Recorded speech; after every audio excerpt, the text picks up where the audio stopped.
Winds have come up, okay? So here's the numbers. Winds are at 155 miles an hour, right on the cusp of a Category 5 yet again, and that infrared satellite presentation very clearly showing the storm getting better organized. Pressure dropped, winds went up. 157 is a Cat 5. So I would suspect we'll get back to Category 5 status later today, just because that presentation has improved so much in the last hour. It's working our direction and will slowly weaken right as it approaches us. But again, as we've discussed, Category 3, strong 3 on the approach to us, 8 p.m. on Wednesday. Over Central Florida is a Category 2 with winds of 100 miles an hour, and then cleared our area Thursday later. Recon flight did find winds upwards of about 160 miles an hour. That's the Air Force, and looks like they're probably heading back to Mississippi for this mission. There'll be more missions heading in, but they found much stronger winds in there. So just to kind of take a pause, all right, let's discuss what we should be thinking about today, tonight, and tomorrow. Cleaning up our yard. I have to take care of all of the Halloween decorations. For you, if it's loose, you know, yard chairs, right, lawn chairs, rocking chairs, that sort of thing, grab it, just throw it in the garage, you're good to go. Also, just start thinking about when the winds really pick up late Wednesday into Thursday. Ways to comfort your kids. You know, the plan in my house is always to grab the kids and they have a slumber party in the master bedroom. I'm at work, but mom is with the little ones. That way, when it gets loud, everybody can just kind of listen to the weather and they're good to go, and also know where to go should you need to get into a safe room. And then after the storm rolls through, staying inside. There's no need to go looky-loo around for damage. Let crews do what they're doing.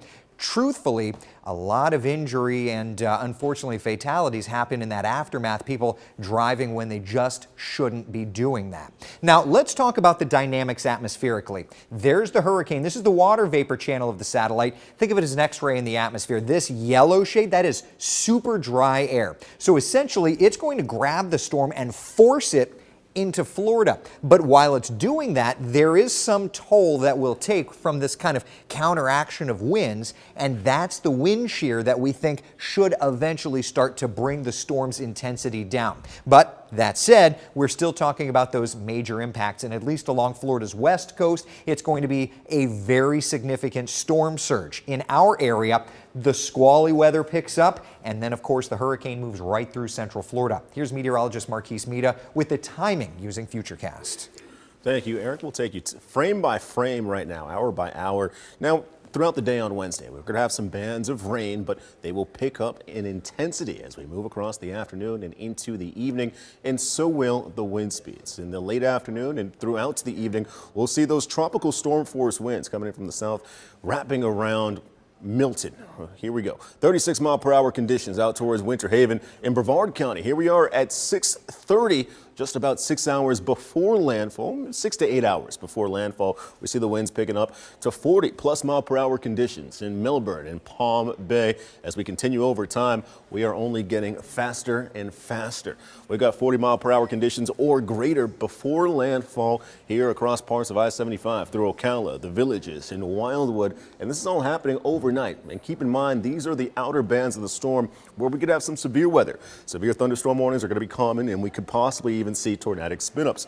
But as Milton does make landfall early out the door, possibly around 2 o'clock on Thursday morning, we see widespread tropical storm force winds, and as it does move parallel to the I-4 corridor, stronger, gustier conditions between 80, maybe even 90 miles per hour, close to that eye wall, that center of circulation. Keep in mind, Milton's going to be moving across Central Florida as a Category 2 hurricane, so we are going to see those strong hurricane force gusts throughout the morning on Thursday, and then after Milton does pull into the Atlantic, still breezy conditions all across our coastal communities. We've got wind speeds at 50+ miles per hour.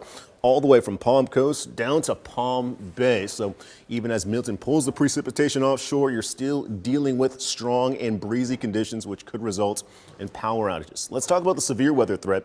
We're going to be close to that right front quadrant. We call that the dirty side of any tropical system as Milton does continue to push towards the north and the east, in which we could see several tornadic spin-ups outlined here in this shade of orange. The further north you move, the further you move away from that tornado threat. Typically, these are short-lived and they can be rain-wrapped, which makes it all the more dangerous, in which we could see some spin-ups overnight and then into the morning, courtesy of that right front quadrant there. And on top of that, we have a flooding threat all across central Florida, where we have this shade of magenta that touches nearly every single one of our counties, in which we're watching out for flash floods due to the immense rain. I do believe our northernmost communities could see the most significant rainfall accumulation. That could be upwards of 8 to 10 inches.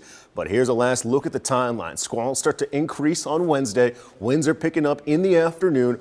Overnight, Milton is going to move on shore, and there comes the hurricane conditions.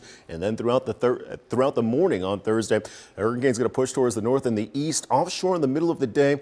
But even after it pulls offshore, we'll still feel those strong tropical storm force winds across our coastal communities, increasing the chance for some storm surge and beach erosion. So even after Milton pushes offshore, the impacts are not quite done yet. And we'll continue to see those impacts over the next few days here in central Florida. And we'll keep you up to date with Milton as we continue to track it coming up.